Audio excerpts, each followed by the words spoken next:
नमस्कार, हरियाणा न्यूज देख रहे हैं आप और मैं हूं आपके साथ विनय चौधरी। लोहारू से गुरुवार की सुबह एक ऐसी खबर सामने आती है जो अब इतनी बड़ी हो चुकी है कि देश भर की जनता, देश भर के सियासतदानों में यही खबर गूंजती नजर आ रही है। लोहारू में गुरुवार की सुबह खबर आती है कि एक बोलेरो गाड़ी मिलती है जो कि पूरी तरह से जली हुई थी, उसमें 2 शव मिलते हैं। इसके बाद पुलिस को सूचना दी जाती है। पुलिस गाड़ी के चेसिस नंबर के जरिए यह पता लगाती है कि यह गाड़ी आखिर है कहां की, और पता चलता है कि भरतपुर की यह गाड़ी है और जो 2 लोग हैं वो दोनों लोग भरतपुर के ही थे जिनकी की बॉडी जली हुई मिली थी। अब इस मामले में जब राजस्थान पुलिस की तरफ से एफआईआर की कॉपी हरियाणा न्यूज के पास पहुंची तो यह साफ हो गया कि ये दोनों के दोनों जो थे, इनको लेकर बजरंग दल से कोई ना कोई कनेक्शन निकलकर सामने आता है, क्योंकि एफआईआर में 5 लोगों के नाम थे और ये सभी बजरंग दल से ही ताल्लुक रखते थे। ऐसे में सियासतदानों की तरफ से भी प्रतिक्रिया सामने आने शुरू हो गई। ओवैसी की तरफ से बयान आया, नेता प्रतिपक्ष भूपेंद्र हुड्डा का बयान सामने आया और इसके अलावा राजस्थान के मुख्यमंत्री का भी बयान सामने आया। और साथ ही विश्व हिंदू परिषद की तरफ से गुरुग्राम में प्रेस कॉन्फ्रेंस की गई और प्रेस कॉन्फ्रेंस के जरिए जानकारी दी गई कि क्या कनेक्शन है या नहीं है। और इसी को लेकर हरियाणा न्यूज पर एक्सक्लूसिवली हम आपको दिखा रहे हैं। हमारे साथ विश्व हिंदू परिषद से ही अब यहां पर हम आपको दिखाएंगे, इस केस को पूरी तरह से साफ करने की कोशिश करेंगे। विश्व हिंदू परिषद की अगर बात की जाए तो तमाम नेता हमारे साथ मौजूद हैं। सर, मैं चाहूंगा कि तारुफ आप अपने आप ही करवा दें। मैं पवन कुमार, सेवानिवृत्त न्यायाधीश, और वर्तमान में मैं एज ए अध्यक्ष विश्व हिंदू परिषद का कार्य देख रहा हूं। शुक्रिया सर। सर आप भी। देविंदर सिंह, जिला मंत्री मानेसर, विश्व हिंदू परिषद। अजीत सिंह, जिलाध्यक्ष विश्व हिंदू परिषद गुरुग्राम। अनुराग कुलश्रेष्ठ, फ्रांस सोशल मीडिया प्रमुख। और साथ ही हमारे साथ सुशील, हमारे विशेष संवाददाता न्यूज रूम से रहेंगे। सुशील, इस केस को लेकर शुरुआत में बहुत छोटे शब्दों में चाहेंगे कि किस तरह से ये केस यहां तक पहुंच चुका है कि अब ये पूरी दुनिया की अगर बात, पूरे देश की अगर बात की जाए तो वहां पर सुर्खियों में यही छाया हुआ है। विनय, मैं तो शुरुआत करूंगा कि अमूमन हम बचपन से हनुमान चालीसा जब पढ़ते हैं और उसमें एक लाइन है कि जय हनुमान ज्ञान गुण सागर, जय कपीस तिहु लोक उजागर। और निश्चित तौर पर अगर बजरंग बली का जिक्र ज्ञान के लिए किया जाता है तो कई लोग, कहीं बल और उत्पात का जिक्र होता है तो उनका भी किया जाता है। और तमाम टीम वही बजरंग दल की है जो विश्व हिंदू परिषद का गरम दल, और वो अंग जो कहीं बल का प्रयोग करना हो तो होता है, और वही दल, वही टीम हमारे साथ है। और निश्चित तौर पे एक बड़ा मामला, और हम कोशिश करेंगे कि आज प्रेस कॉन्फ्रेंस जो हुआ है वो टीम हमारे साथ मौजूद है जिन्होंने प्रेस कॉन्फ्रेंस किया था, और हरियाणा न्यूज पर तमाम वो सवाल होंगे और इनसे हम शुरुआत करेंगे कि विनय जरा शुरुआत कीजिए। क्या सर, सबसे पहले प्रतिक्रिया आपकी। आज जो प्रेस कॉन्फ्रेंस हमने की है, कल हमारे संचार में आया था कि लोहारू में 2 युवकों की जली हुई लाश बोलेरो गाड़ी में मिली है। उसके बाद ये संज्ञान में आया कि हमारे जो बजरंग दल के कुछ कार्यकर्ता हैं उनके खिलाफ राजस्थान पुलिस ने मुकदमा दर्ज किया है। आज से 15-20 रोज पहले मोनू मानेसर को लगातार धमकियां मिल रही थी गौ तस्करी को लेके। गौ तस्कर जो है उसको लगातार धमकियां दे रहे थे, मारने की, सर जुदा करने की। उनके खिलाफ जिन्होंने धमकियां दी गई थी उनके खिलाफ मुकदमा दर्ज भी कराया हुआ है मानेसर थाने में और सेक्टर 7 मानेसर पुलिस स्टेशन में। अब तक उन पर कोई कार्रवाई नहीं हुई है। ऐसा लगता है कि उसी की बदले की भावनाओं को लेकर के मोनू मानेसर के नाम से और उनके साथियों पर राजस्थान पुलिस ने मुकदमा दर्ज किया है। जैसा प्रेस वार्ता में बताया गया कि जो मृतक की बहन है, उस मृतक की बहन ने यह बयान दिया कि जो बजरंग दल के कार्यकर्ता थे वो उनके भाई का अपहरण करके लेकर गए, उसको मारा पीटा और नूह पुलिस में लेके गए। लेकिन नूह पुलिस ने ना तो आरोपियों को गिरफ्तार किया, ना ही उनके भाइयों जो उनकी हालत गंभीर थी, ना ही उनको बाहर रोका गया, जबकि सरासर गलत है। जो नूह पुलिस है, सीआईए पुलिस है, उसने इस बात का खंडन किया कि उनके पास कोई आया ही नहीं। आरोप पूरी तरह से गलत है, आप ये कह रहे हैं। सर, क्या स्टैंड होगा, अगला स्टैंड क्या होगा आपका?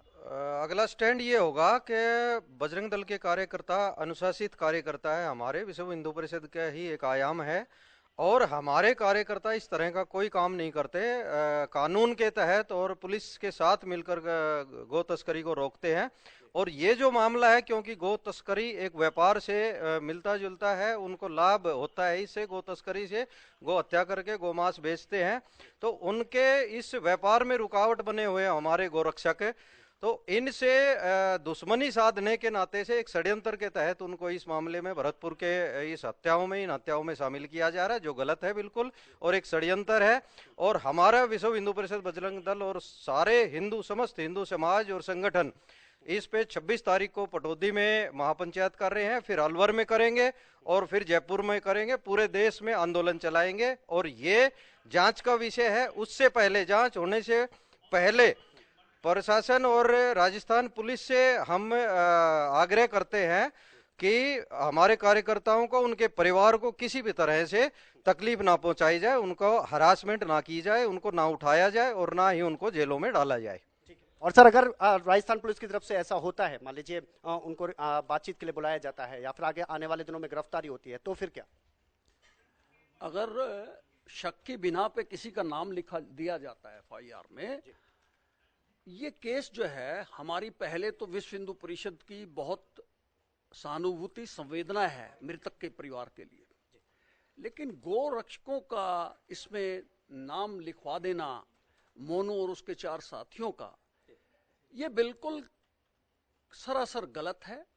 ये एक बदले की भावना से, क्योंकि मोनू जो है गौ रक्षक, गौ तस्करों के लिए एक चुनौती बना हुआ है, क्योंकि वो प्रशासन को हेल्प करता है गौ तस्करी को रोकने में, गौ हत्या को रोकने में, और जानबूझकर उसको अपने रास्ते से हटाने के लिए लोगों को, जो गौ तस्करी को रोकते हैं, गौ रक्षक, उनका नाम लिखवाया गया झूठा। ऐसे FIR में किसी का नाम किसी रंजिश की भावना से लिखवा देना, और जबकि ये केस एक ब्लाइंड मर्डर का या हत्या का कह लीजिए या कोई एक्सीडेंट कह लीजिए, इसके कोई अभी पुलिस के सामने कोई डायरेक्ट साक्ष्य नहीं है। ये सर्कमस्टांशियल एविडेंस का केस है, इसकी एक चेन बनती है। वो चेन जब तक कंप्लीट ना हो, उसको फोरेंसिक जांच कराई जाए गाड़ी की, कि गाड़ी पहले जली या हत्या पहले हुई, वो सारे साक्ष्य कलेक्ट की जाए। कौन कौन लोग जिन पे शक है वो कहाँ मौजूद थे, कहाँ उनकी लोकेशन थी, वो सारी जांच की जाए और फिर पता लगाया जाए कि कौन आदमी इन्वॉल्व है। ऐसे थोड़ी ना किसी का भी नाम लिख देना और उस आदमी को नाम लिखने के उस पे ग्राउंड पे ही उसको अरेस्ट कर लेना। तो पुलिस तो जो है किसी भी व्यक्ति को अरेस्ट कर सकती है और उसको 3rd डिग्री यूज करके उससे कन्फेक्शन ले लेंगे और कन्फेशन एक्सट्रैक्ट करके और थोड़ी बहुत उसको झूठी मूठी रिकवरी दिखा के और कैसे भी फ्रेम कर दो। मतलब आप ये कहना चाह रहे हैं राजस्थान पुलिस जानबूझकर फ्रेम करना चाहती है? ठीक है, आप क्या कह रहे हैं सर? आप कुछ कहना चाह रहे हैं? मेरा ये कहना है कि जैसे पूर्व मुख्यमंत्री हमारे हरियाणा के भूपेंद्र हुड्डा जी और राजस्थान के गहलोत जी और ओवैसी जो बयान दे रहे हैं, वो थोड़ा इंतजार करें। हम पूरी गारंटी के साथ हम पूरे आश्वस्त हैं कि हमारे कार्यकर्ता इसमें शामिल नहीं है। फिर ये कहाँ मुंह दिखाने के लायक रहेंगे जब जांच में कुछ और निकल के आएगा। ये सांप्रदायिक दुर्भावना से और सांप्रदायिक सद्भाव को खराब करने की कोशिश ना करें। इतने बड़े बड़े जिम्मेवार व्यक्ति हैं ये। ठीक है देवेंद्र जी, मैं आपसे पूछना चाह रहा था, क्योंकि आज जिस तरह से ये पूरा केस अभी तक खुलकर सामने आया है और राजस्थान पुलिस का साफ तौर पर, सीधे तौर पर कहना है कि जलाकर मारा गया है। बजरंग दल के 5 लोगों का नाम सामने आ जाता है, मोनू मानेसर का मुख्य तौर पर नाम सामने आता है। मोनू आखिर कहाँ है? मोनू अभी संगठन इस विषय पे संज्ञान ले रहा है। और दूसरी बात ये है कि मोनू के ऊपर जो चार्ज फ्रेम किया गया है ये निराधार है, पूर्णतः निराधार है। और जो क्योंकि जैसा कि कहा गया कि लाश जली हुई है, कंकाल है, ये कहाँ पे फ्रेम हो गया कि ये मुस्लिम की है, किसकी है? आइडेंटिफिकेशन हो गई, फॉरेंसिक हो गई। अभी फॉरेंसिक नहीं है कि उसके अंदर जो दो लाशें मिली हैं वो किसकी हैं। ये सोचा समझा षड्यंत्र है और ये पूरा का पूरा जो भी गौर, अगर सर फॉरेंसिक वगैरह और बाकी जो भी चीजें होती है, डीएनए वगैरह, उन चीजों में अगर सामने आ जाता है कि नासिर और जुनैद ही थे, तो फिर क्या होगा? है पर लेकिन ये कैसे फ्रेम करेंगे कि हमारे कार्यकर्ता हैं, क्योंकि हमारे कार्यकर्ता वहाँ पे थे नहीं। हम बिल्कुल अपने आश्वस्त, तो उस वाली बात पे कह रहा हूँ कि ये मुस्लिम परिवार के लोग थे या नहीं, उस वाली बात पर कह रहा हूँ। नहीं, आप जो भी बात कह रहे हैं उस विषय में ये बात आती है कि जुनैद तो निकल के हमारे आता है, ये तो जांच का विषय है। ये मैं और आप तो तय नहीं कर पाएंगे कि कर पाएंगे, नहीं कर पाएंगे ना। वो तो फॉरेंसिक होनी चाहिए। और जहां तक कि हमारे माननीय प्रांत अध्यक्ष जी ने भी कहा है कि इसकी सीबीआई जांच हो, 2 प्रांतों का विषय है और ये राजनीतिक लाभ कोई भी पार्टी ना उठाए, देश के अंदर माहौल को ना बिगाड़े, इसकी स्वच्छता से जांच हो, स्पष्ट रूप से सारे आंकड़े आए और जो भी पक्ष होगा अपना विश्व हिंदू परिषद आपके सामने रखेगा समय समय पर।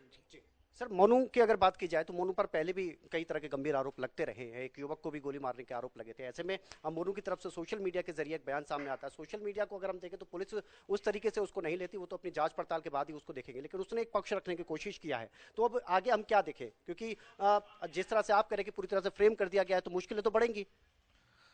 देखिए, पहली बात तो जो राजनीतिक पार्टियों के जो मुखिया हैं, ये राजनीतिक रोटियां सेकने के लिए सब बातें कर रहे हैं। इससे पहले भी मैंने कहा है कि मोनू मानेसर को जो सर कलम करने की जो धमकियां मिल रही थी, उस पर किसी राजनीतिक क्षेत्र के मुखिया का कोई बयान नहीं आया। जब मोनू मानेसर के ऊपर गोलियां चलती है और चलती गाड़ी में जो गाय वो लोग फेंकते हैं, तो ओवैसी जी का कोई बयान आज तक नहीं आया कि वो गलत कर रहे हैं। राजनीतिक पार्टियां के जो मुखिया है, ये सोचे कि सबके लिए बराबर से हक है बोलने का, बराबर की बातें रखे, क्योंकि समाज के लिए बराबर का होता है। ये मोनू मानेसर जो है निराधार ये आरोप लगाए गए हैं। मोनू मानेसर बिल्कुल निर्दोष है। पहले हमारे माननीय प्रांत अध्यक्ष जी कह चुके हैं, अगर कोई भी दोषी इसमें मिलता है, ये जांच का विषय है, जांच के बाद जो भी दोषी पाए उसको कड़ी कड़ी सजा मिले, जो कानून पर काम करे। ठीक है, कड़ी सजा मिलनी चाहिए। सर मैं आपसे ये पूछना चाह रहा था, क्या जब आप यहाँ पर प्रेस कॉन्फ्रेंस करने आए आप लोग, क्या उससे पहले मोनू से संपर्क हुआ और बातचीत हुई? तो क्या बात हुई, और उन 5 लोगों के बारे में बताएं जो टोटल मोनू के साथ जो 4 लोग और हैं उनके बारे में बताएं। मोनू के साथ में श्रीकांत जी हैं और अनिल जी हैं। अनिल जी को उठा लिया गया बता रहे हैं, और उनके परिवार को भी तंग किया जा रहा है पुलिस के द्वारा। मेरा कहना ये है कि जब गौ रक्षकों पर पत्थरों से वार किए जाते हैं, आम आदमियों पर पत्थरों से वार किए जाते हैं, उन पर गोलियां चलाई जाती है, गौ तस्कर अवैध हथियार रखते हैं, अवैध हथियारों से गोलियां चलाई जाती है, जब ओवैसी जी कहाँ जाते हैं? अगर ये शांति बनाए रखना चाहते हैं या देश में सद्भावना बनाने में सहयोग करना चाहते हैं, तो गो तस्करी को ही बंद करा दे, सारा मामला ही खत्म हो जाएगा। ये कार्यकर्ता कोई अपराधी थोड़ा ही है। गो तस्करी जो कानूनन अपराध है, उसके ही लिए गौओं को बचाने का ही काम करते हैं प्रशासन के साथ मिलके। गो तस्करी को ही बंद करा दें। ये जितने भी मुखियाएं अब इतने बयान दे रहे हैं, जो जड़ है उसको खत्म करें। फिर देखिए आप, ये बात हुई आप लोगों की मोनू से कल से, जब से ये खबर सामने आई अब तक? मोनू क्योंकि निर्दोष है और उसको फंसाने की षड्यंत्र के फोन बन जा रहा है मोनू को, से हमने भी संपर्क साधने की कोशिश की, फोन बन जा रहा है और अभी तक ये समझ नहीं आ रहा कि है कहाँ आखिरकार। अगर मोनू के परिवार से भी हम मिले हैं, मोनू से संपर्क हमारा भी नहीं हो पा रहा है, लेकिन वो अपने बचाव में जब तक पूरा इसकी जांच नहीं हो जाती तब तक अपनी सुरक्षा के लिए कहीं आसपास में होगा या जहां भी है, वो हम भी संपर्क नहीं कर पा रही हैं। जब दोषी नहीं है तो सर फिर भागने की बात क्या है? ये षड्यंत्र है। षड्यंत्र के अंदर तहत जो हमारे अध्यक्ष जी ने कहा कि ये उसको अंदर करके और हरास करें या उनसे 3rd डिग्री यूज करें, तो उससे बचाव की एक शायद कोशिश है मोनू की। ठीक है, फ्रेम करने की कोशिश की जा रही है। सुशील, मैं आपसे बात करना चाह रहा था, क्योंकि मुझे लगता है आपके पास भी बहुत सारे सवाल होंगे उस मुद्दे से जुड़े हुए। निश्चित तौर पर देखिए, पहला सवाल तो आदरणीय मैं कहूंगा कि जरा मुकेश जी दिखाइए, जज साहब हैं और रिटायर्ड जज हैं, और अमूमन कानून की बात होती है, आप न्याय प्रियता की बात होती है। आज विश्व हिंदू परिषद के आप प्रांत के अध्यक्ष भी हैं, जरूरत क्या पड़ी कि आज प्रेस कॉन्फ्रेंस करना पड़ा? पहला तो सवाल मेरा यह आपसे है जी। आज प्रेस कॉन्फ्रेंस करना बहुत बहुत आवश्यक और बहुत जरूरी, प्रेस कॉन्फ्रेंस करना जरूरी था, क्योंकि निर्दोष गोरक्षकों को इसमें फंसाया जा रहा है गो तस्करों के इशारे पे। क्योंकि मोनू और जो उसके साथ 4 लोग हैं, ये सब प्रशासन को मदद करते हैं, जो गो हत्या गो तस्करी का कार्य करते हैं, उनको पुलिस को इन्फॉर्म करते हैं और उनको पकड़वाते हैं। अब मोनू पे फायरिंग भी होती है, मोनू को थ्रेट भी मिलती है। फायरिंग तो मोनू ने भी की है सर, पहले उस पर आरोप लगे हैं। अगर कोई अपने बचाव में कभी कोई ऐसी स्थिति बन जाती है, तो प्राइवेट डिफेंस का राइट तो आपको भी है, मुझे भी है, सके ना, तो सबको अपनी जान बचाने का अधिकार है। तो इसलिए कोई अपनी जान बचाने के लिए फायरिंग अगर कोई हो गई और लाइसेंस उसके पास कोई गन है, लाइसेंस का हथियार है, तो इसमें वो कानून उसके लिए प्रक्रिया, अगर कोई केस चल रहा है तो कानूनी प्रक्रिया में देखा जाएगा कि क्या हालात थे फायरिंग के। हाँ? नहीं, लेकिन मेरा तो ये सवाल सिंपल सा है कि अध्यक्ष जी, अगर प्राथमिक जांच के दौरान उनके ऊपर एफआईआर हुई है, अब आप लोग कह रहे हैं, क्या भारतीय संविधान को आप नहीं मानते कि आप कहते हैं कि नहीं गिरफ्तार नहीं होने देंगे, यहाँ प्रदर्शन करेंगे, ये तमाम चीज, ये कहीं ना कहीं संविधान से मेल नहीं खाता? संविधान ये भी नहीं कहता कि किसी की लाइफ एंड लिबर्टी को आप स्टेक पे रख दो, उसको छीन लो। ये डायरेक्ट एविडेंस का केस नहीं है, आप समझिए इसकी बारीकी। ये एक सर्कमस्टांशियल, एक ब्लाइंड डेथ कह सकते हैं इसको। ब्लाइंड डेथ में आप किसी को रोप इन नहीं कर सकते जब तक साक्ष्य सामने ना आए। फोरेंसिक की जांच, संदिग्ध व्यक्तियों की लोकेशन, वो सारी एक चेन कंप्लीट करनी होती है। जब वो चेन कंप्लीट होगी तभी व्यक्ति को गिरफ्तार किया जा सकता है। ये तो ऐसे कर दिया, राजस्थान की हम पूरी निंदा करते हैं राजस्थान गवर्नमेंट की, कि जिस हमारे भाई को, गोरक्षक को अरेस्ट किया है, उसको बिल्कुल शीघ्र अतिशीघ्र रिहा करे और साक्ष्य आने की, केस में पता चले, इन्वेस्टिगेशन से, जांच से पता लगे कि ये मर्डर किन लोगों ने किया है। जब तक ये साक्ष्य सामने नहीं आएगा, सर्कमस्टांशियल एविडेंस में पुलिस कभी इस तरह से अरेस्ट नहीं करती। ये बिल्कुल राजनीति से प्रेरित अरेस्ट है। तो उनके पास भी तो कानूनी राइट्स है सर, वो भी तो कानूनी तौर पर आगे बढ़ सकते हैं फिर अपनी चीजों को लेकर। अगर उनको अरेस्ट किया गया है या फिर और गिरफ्तारियां अगर इसको होती हैं तो उनके पास भी कर रहे हैं आप, ये तो क्योंकि आप खुद एक जज रह चुके हैं सर, आप बेहतर तरीके से बता सकते हैं इन चीजों को। बात कर रहे हो, किसी भी इनोसेंट आदमी को अरेस्ट कर ले पुलिस और उससे 3rd डिग्री यूज करके और उससे कन्फेशन ले ले। बहुत सारे केस आते हैं सर देश में, ऐसे बहुत सारे केस आते हैं, हर रोज आते हैं, इनोसेंट लोगों को पकड़ लिया जाता है। तो तभी तो मैं सर, क्योंकि आप कोर्ट के, आप एक जज रहे हैं, आप बेहतर तरीके से समझा सकते हैं। 40% 30% केसेस जो है फ्रेम होते हैं और अल्टीमेटली वो लोग जब इक्विटल होते हैं और उनके जो है वो 10-12 साल मर्डर के केस में किसी भी व्यक्ति को फ्रेम कर दो आप, उसका पिटाई करके 3rd डिग्री दे करके उसका एक कन्फेशन रिकॉर्ड कर ले। एक लेमैन को तो नहीं पता ना, कन्फेशन दे दिया, अगर कन्फेशन उसकी पिटाई 3rd डिग्री करके ले लिया और छोटी मोटी उसको एक टायर की, एक झूठी मोटी कोई रिकवरी दिखा दी, तो सेक्शन 27 एविडेंस एक्ट में एक फैक्ट जोड़ दी और फ्रेम कर दिया, गए उसके 10-15 साल। He will be lodged in the jail and who will be responsible for his loss of life and liberty? This is a case of circumstantial evidence. Unless until there is direct evidence, chain of evidence is completed, nobody should dare, the Rajasthan government should be reluctant to get the arrest, the alleged accused. There is allegation, mere mentioning of the name in the FIR does not empower the police to arrest the accused, especially in a case which is blind death case, blind murder case, where there is no direct evidence. This is a circumstantial evidence case. ठीक, कुछ कहना चाहते हो सुशील? में आगे बढ़ूं फिर। बिल्कुल बिल्कुल, मैं तो ये चाहूंगा कि मानेसर के अध्यक्ष बैठे हुए हैं विश्व हिंदू परिषद के, और तमाम इस तरह के सवाल उठ रहे हैं कि मानेसर में मुकदमे दर्ज हैं, जिस व्यक्ति का शव मिला है, मैं हत्या नहीं कहूंगा या साजिश हत्या, चूंकि जज साहब बैठे हैं, न्यायविद है, परंतु यह कहा जा रहा है कि पुलिस ने अपना काम नहीं किया तो विश्व हिंदू परिषद ने, बजरंग दल ने उन दोनों को मार दिया, ऐसे कहा जा रहा है। क्या कुछ कहेंगे, चूंकि मानेसर से हैं आप? जी सर।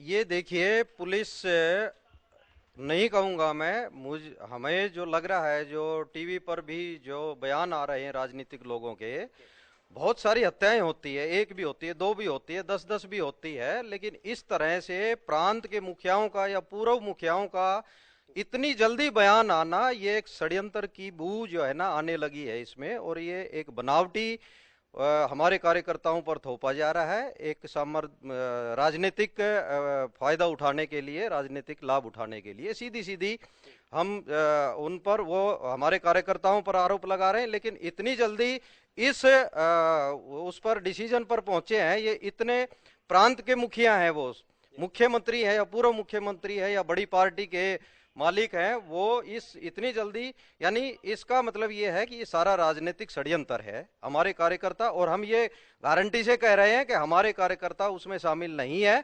पूरी जांच कर लीजिए आप। ठीक है सर। आप बता रहे थे जिस तरह से अब ये जैसे भी कानूनी प्रक्रिया तो अपनी तरफ बढ़ ही रही है, आप लोग अपनी रणनीति के तहत आगे बढ़ रहे हैं, तो कब आपने जो प्रोटेस्ट की बात कर रहे हैं, आप पंचायत की बात कर रहे हैं? देखो, 26 तारीख की महापंचायत हमने पहले ही रखी हुई है। पटौदी का एक मामला था, उस विषय पहले थी, इस केस से पहले की है? कल ही रखी है हमने, कल ही तय किया है। उसी के बाद उस केस के? हाँ जी।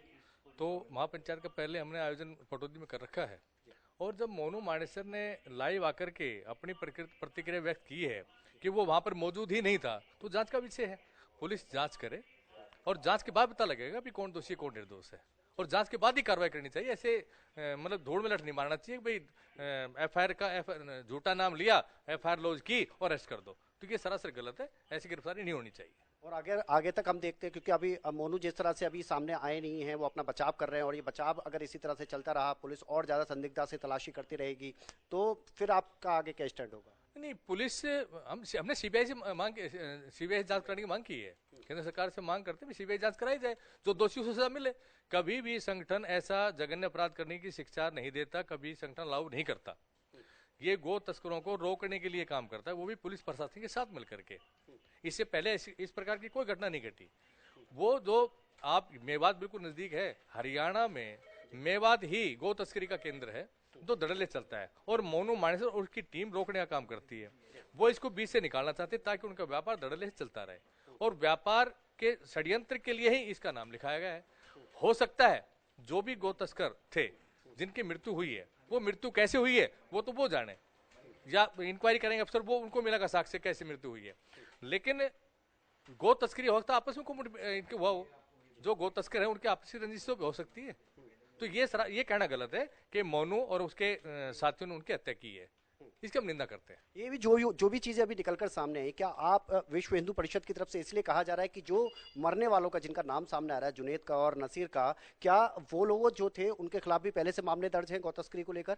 बिल्कुल जी, जो भी अभी जानकारियां, एविडेंस हमारे पास जो भी जानकारियां आ रही हैं, वो उसमें बिल्कुल स्पष्ट रूप से है कि वो गौ तस्कर हैं, और सरकारी दस्तावेजों में है, क्योंकि वो पकड़े गए हैं या उनको कि गौ तस्करों ने का उनका नाम उजागर हुआ है, तभी तो अखबारों ने उनका नाम गौ तस्कर के रूप में लिया गया है, नहीं तो नॉर्मल नाम लेते। और ये बिल्कुल सही बात है और स्पष्ट रूप से भी आ रही है, ये बहुत बड़ा षड्यंत्र है बजरंग दल को बदनाम करने का। बजरंग दल का कभी भी नाम सेवा कार्यों में नहीं आता। मैं पूरे 5 प्रांतों का सेवा कार्य का डाटा इकट्ठा करता हूँ, उसमें विश्व में सबसे बड़ा संगठन है ब्लड डोनेशन के लिए। कोरोना काल के अंदर जितनी कम्युनिकेशन हुई और जितना खुल करके काम किया है वो बजरंग दल के कार्यकर्ताओं ने किया है। वो तो सभी ने किया सर, वो तो समाज सेवा का काम सभी ने किया। सर मेरे पास समय की कमी है, सॉरी मैं जरा आगे बढ़ता हूँ सर, लेकिन लास्ट में एक चीज, एक रिएक्शन लेना चाह रहा था। 2 स्टेट से जुड़ गई है बात, ठीक है, सीबीआई की आप बात कर रहे हैं, तो उसमें क्या पेच फंसेंगे, और अगर सीबीआई जांच नहीं होती तो क्या स्टैंड होगा वीएचपी का? देखिए, जिस तरह से राजस्थान गवर्नमेंट ने बिना एविडेंस कलेक्ट किए इतनी तत्परता दिखाई है अरेस्ट करने की, इससे क्या स्पष्ट दिखाई नहीं देता कि राजस्थान गवर्नमेंट बहुत जल्दी में है। इन्वेस्टिगेशन अभी हुई नहीं, अभी कोई एविडेंस आया नहीं कि कौन लोग इन्वॉल्व हैं, और आपको अरेस्ट करने की इतनी जल्दी किस बात की? भाई राजस्थान गवर्नमेंट के जो उसने अभी कदम उठाए हैं अरेस्ट करने के, पुलिस ने, राजस्थान गवर्नमेंट पे हमको विश्वास नहीं है। राजस्थान की विपक्ष कांग्रेस की पार्टी वहां पर, कांग्रेस की सरकार है। कोई भी व्यक्ति अगर कोई भी राजनीतिक लाभ लेने के लिए ऐसे विषयों को एक मुद्दा बनाता है और उसमें सामाजिक सद्भावना को कमजोर करता है, चाहे वो कोई पार्टी हो, हम उसको सपोर्ट नहीं करते इस बात के लिए। ये राजस्थान गवर्नमेंट जो है एकदम इतनी जल्दी, जब डायरेक्ट एविडेंस नहीं इस केस में, तो आप कैसे अरेस्ट कर रहे हो किसी को? ऐसे अरेस्ट नहीं किया जा सकता।